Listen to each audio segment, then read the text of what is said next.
विजयनगर का दरबार हमेशा से ही अनोखे विचित्र मामलों का गवाह रहा है।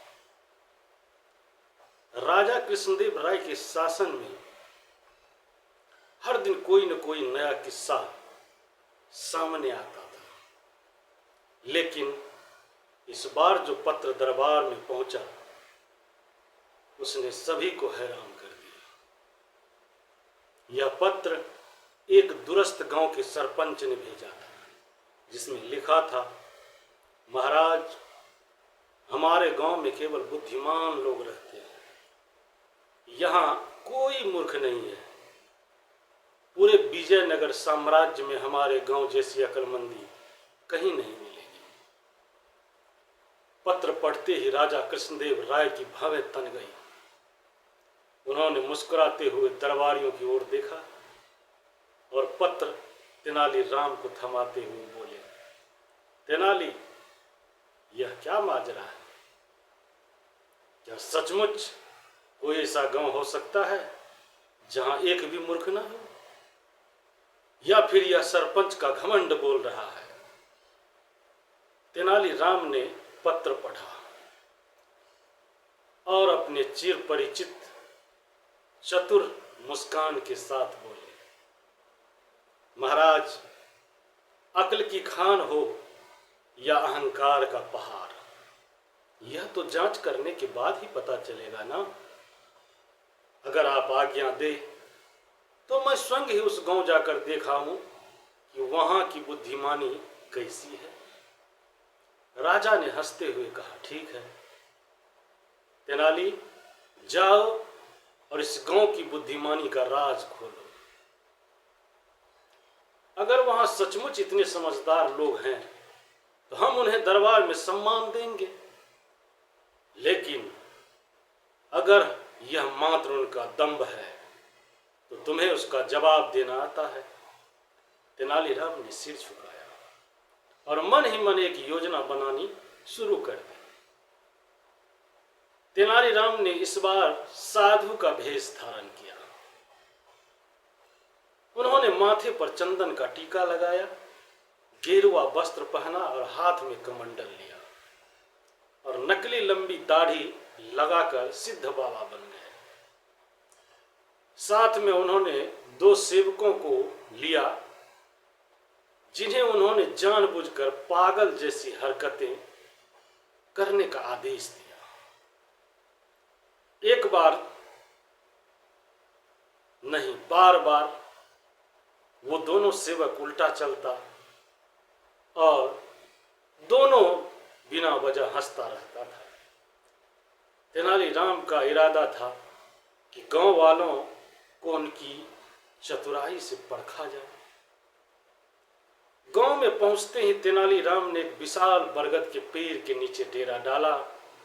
उन्होंने अपने सेवकों को इशारा किया और जोर जोर से चिल्लाना शुरू कर दिया, आओ आओ, सिद्ध बाबा का मूर्खों का मेला शुरू होने जा रहा है।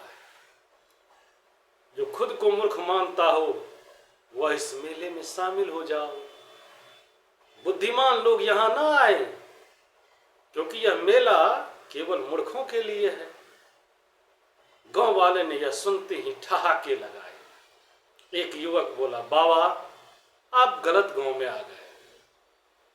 हमारे गांव में एक भी मूर्ख नहीं है, हम सब बुद्धिमान हैं। सरपंच भी वहां पहुंच गया। उसने तेनाली को देखकर व्यंग भरे लहजे में कहा, बाबा, आप अपना समय बर्बाद कर रहे हैं। हमारे गांव में मूर्ख ढूंढना सूरज को रात में ढूंढने के जैसा है। कहीं और चले जाइए। तेनालीराम ने शांत स्वर में जवाब दिया, ठीक है सरपंच जी, अगर मुझे मूर्ख ना मिले तो मैं खुद को पहला मूर्ख घोषित करूंगा और यहां मूर्खों की मूर्ति बनाकर मेला शुरू करूंगा। लेकिन अगर मूर्ख मिल जाए तो मेला और रंगीन होगा। गांव वालों को यह बात बहुत ही मजेदार लगी। वह मजे लेने के लिए मेले के इर्द गिर्द जमा होने लगे। अगले दिन तेनालीराम ने अपने सेवकों से एक मिट्टी की मूर्ति बनवाई। मूर्ति का सिर उल्टा था, उस पर एक टूटा फूटा घड़ा रखा था, आंखें बड़ी बड़ी थी, एक हाथ में किताब थी और दूसरे में झाड़ू। मूर्ति के नीचे लिखा था मूर्ख नंबर 1 सिद्ध बाबा। लोगों ने मूर्ति देखकर हंसना शुरू कर दिया। सरपंच ने मजाक उड़ाते हुए कहा, बाबा आपने तो अपनी ही मूर्ति बना डाली, अब मेला कैसे चलेगा? तेनालीराम ने शांत भाव से जवाब दिया, चिंता न करे सरपंच जी, मैं हर दिन एक नया मूर्ख ढूंढ कर उनकी मूर्ति बनाऊंगा। देखते हैं आपके गांव में कितने बुद्धिमान लोग हैं। गांव वालों को यह खेल बड़ा ही मजेदार लगा और वे रोज देखने आने लगे कि अब कौन मूर्ख बनता है। पहले दिन तेनालीराम ने गांव में भटकते हुए एक बूढ़े आदमी को देखा। वह दिन भर अपनी बेटे के लिए पानी भरता, लकड़ियां लाता, खेतों में काम करता, खुद भूखा रहता। उसका बेटा सारा दिन शराब पीकर सोता रहता था। तेनालीराम ने बुढ़े से पूछा, बाबा तुम इतना काम करते हो और तुम्हारा बेटा कुछ नहीं करता, फिर भी तुम उससे इतना प्यार करते हो? बूढ़ा मुस्कुराया और बोला, वह मेरा बेटा है, एक न एक दिन सुधर जाएगा, मैं उसकी भलाई के लिए सब करता हूं। तेनालीराम ने अगली सुबह एक मूर्ति बनवाई। इस बार मूर्ति में एक बूढ़ा आदमी था जिसके कंधे पर पानी का घड़ा था और चेहरे पर उदासी। नीचे लिखा था मूर्ख नंबर 2 उम्मीद पर जिंदा। गांव वालों में फुसर शुरू हो गई। कुछ लोग सहमत थे कि बूढ़ा मूर्ख ही है जो अपने बिगड़े बेटे के लिए इतना करता है। कुछ ने कहा, अरे यह तो प्यार है, मूर्खता नहीं। लेकिन तेनालीराम की बात ने सबको सोचने पर मजबूर कर दिया। दूसरे दिन तेनालीराम ने एक किसान को देखा जो रोज अपने पड़ोसी की भैंस को चारा खिलाता था। तेनालीराम ने उससे पूछा, भाई तुम अपनी भैंस को चारा क्यों नहीं खिलाते? किसान ने जवाब दिया, मेरी तो भैंस है ही नहीं, लेकिन अगर मैं पड़ोसी की भैंस को चरा दूंगा तो शायद वह मुझे दूध दे दे। तेनालीराम ने अगले दिन उनकी मूर्ति बनवाई। एक आदमी जिसके हाथ में चारा था और सामने एक भैंस थी, नीचे लिखा था मूर्ख नंबर 3 बिना लाभ की सेवा। अब गांव में हंसी का माहौल बन गया।